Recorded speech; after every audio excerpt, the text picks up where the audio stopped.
about what they learned over spring break. So, this is Moxie South. Yeah.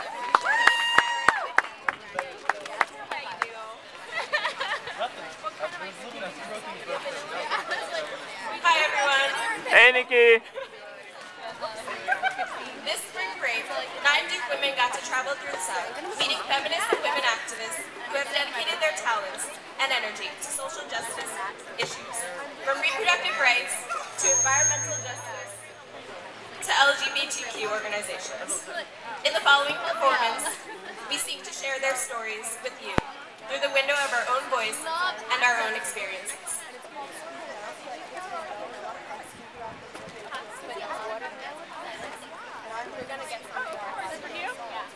Ain't gonna let nobody turn me around. Turn me around. Turn me around. Ain't gonna let nobody turn me around. I'm gonna keep on walking, Keep on turning. marching out to the land.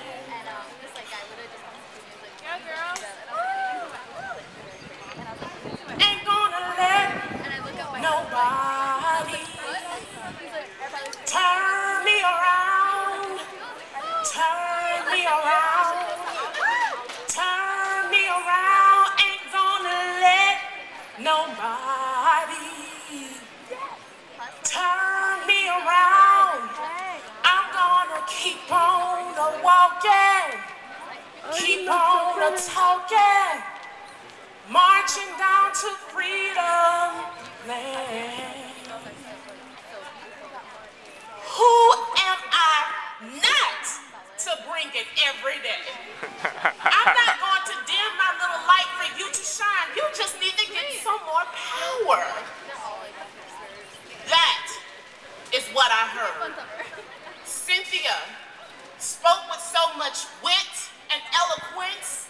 She was blowing my mind 1,000 times. 6 ways till Sunday. I want to be like her someday in some way. She told us the story of how she found her voice. And this is what I heard. In December, I buried my cousin best friend who died of AIDS. And I love my family, but there were people in my family who did not want to bury him in our graveyard because of the stigma of AIDS.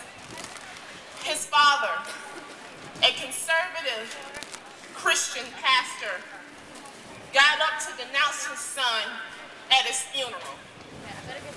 And I told my mother that if that happened, she was going to hear me screaming from the sanctuary of the church. Well, that did not happen. But when his father stood up, so did I. You are not allowed to denounce my cousin and do hateful things to him in death as you've done in life. And he sat down, and so did I. And that was, I think, a big turning point for me. And there were many people I loved who disagreed with me. And I had never been disappointed in my family that way. So I had to deal with the disappointment and the fallout. And I was convicted. Like people say, I was convicted. And I did 3 wardrobe changes in his honor. We had the soundtrack of his life, which was a Janet Jackson song that talked about remembering people who died of AIDS, which his family did not know. It went totally over their heads. So that's mine when I found my voice moment.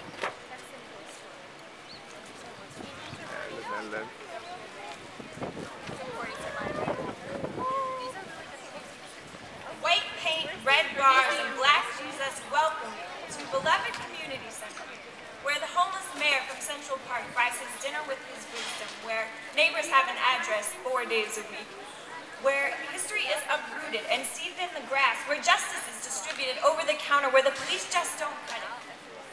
Every hero plucked from history leaves 10,000 holes in the story. These 10,000 heroes who have forgotten that their hands shape today, but their hands were too brown, too yellow, too red, too woman to be cited as authors of their story. But it is their story. It is her story. I wasn't always in Greensboro, you know.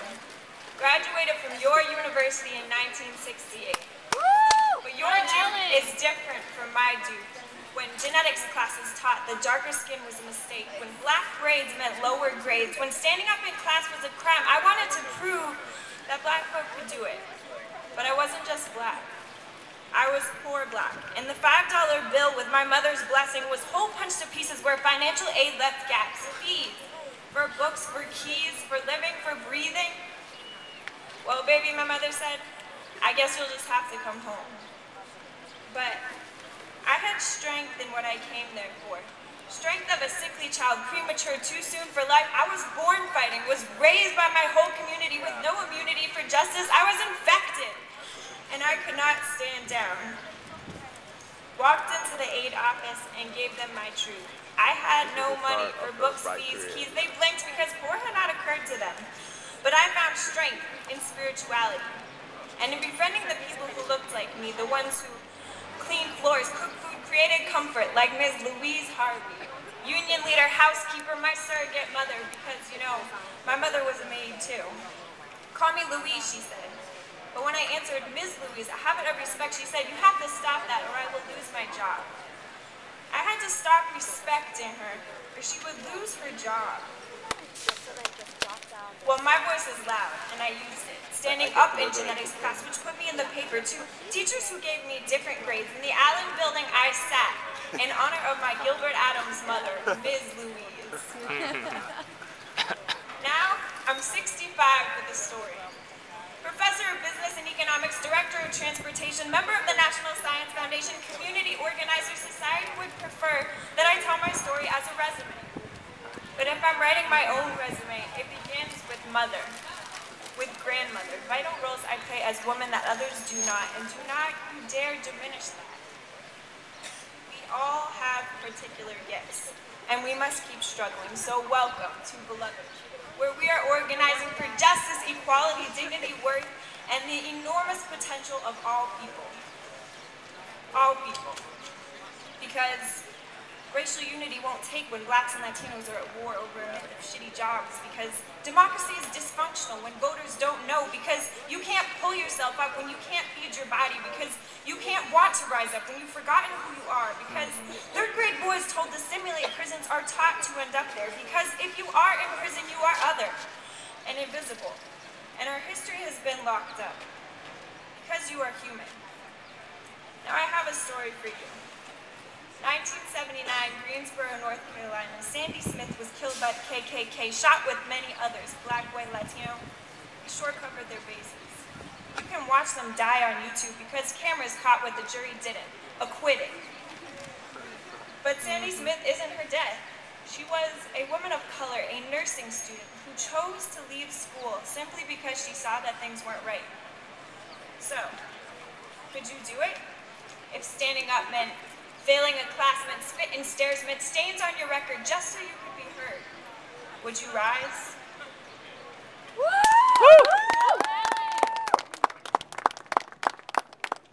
The following monologue is taken from excerpts from two female activists we met on two separate occasions during our trip.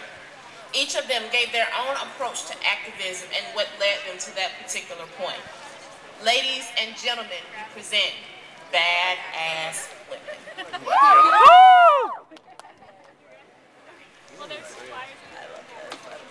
Let me tell you something. I've been in this business of struggle since 1978, and I've noticed a trend. We women have gotten so nice. What's nice going to do? Uh-huh. We had introduced a bill about out-of-state tuition, and the campaign was hellacious, to say the least. There was so much vitriol on AM radio. I was so angry and scared and sad so much of the time, and I really thought we were good and they were evil. And the face of the enemy was no other than Bill Ging. See, I grew up in a city where nice doesn't fly. I was tiny, I was black, I was a woman, I was a lesbian. First time I really used my voice was at this thing called a political education, a PE, at a Black Panther meeting. I've been going on and on about feminism, and my brother said, well, why don't you do a PE? And I did. Walked into the room of men, and I said, I will not take any questions or comments until I finish. You all let me finish. Feminism? That's some white shit they yell. That's some bourgeois shit.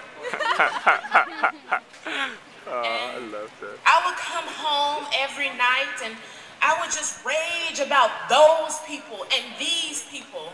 And I was so angry. My husband said to me, baby, I love you, but I don't want the mother of my child to teach them to be racist. It really jarred me. This idea of me being an activist out of a place of anger and hate and lead with my fist all the time. I realized it was not working for the movement or for myself. I had to find the intersection between love and justice. But here's the thing. Oppressions are intersectional, and by fighting one, you fight the other. I work now for Southerners on New Ground, an LGBTQ organization, but it's not just about queer liberation. It's about women's liberation. It's about Black liberation, Latino liberation. Every marginalized group needs to be free together. Every group needs to struggle together. Let's liberate the imagination, you dig? I'm an artist. It's the kind of shit we think about. Later on, I was introduced to concepts of Buddhism and what it meant to be a warrior of compassion. And from those words, my meditation veil became Bill Ging. I had to see the paradox of Bill Ging.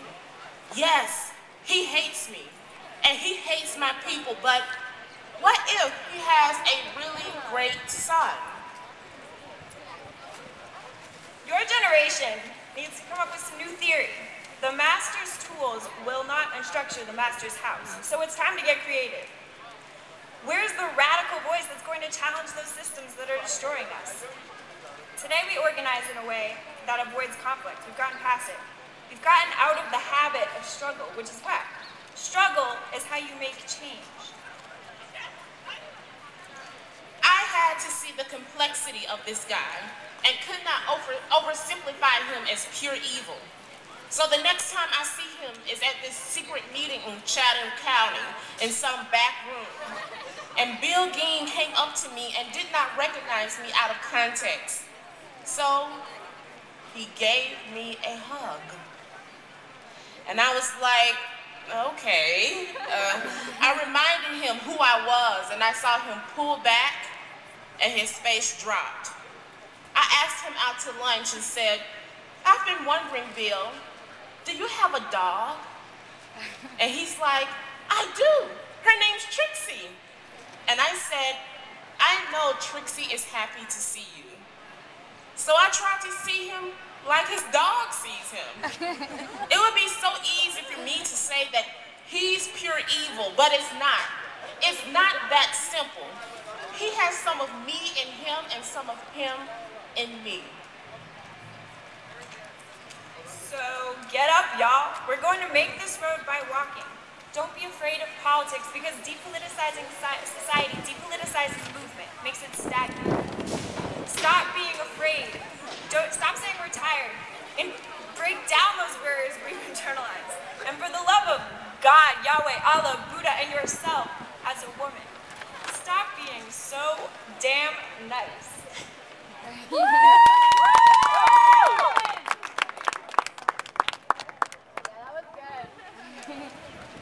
Tonight, we express our experiences with our rare voices, bodies, and minds.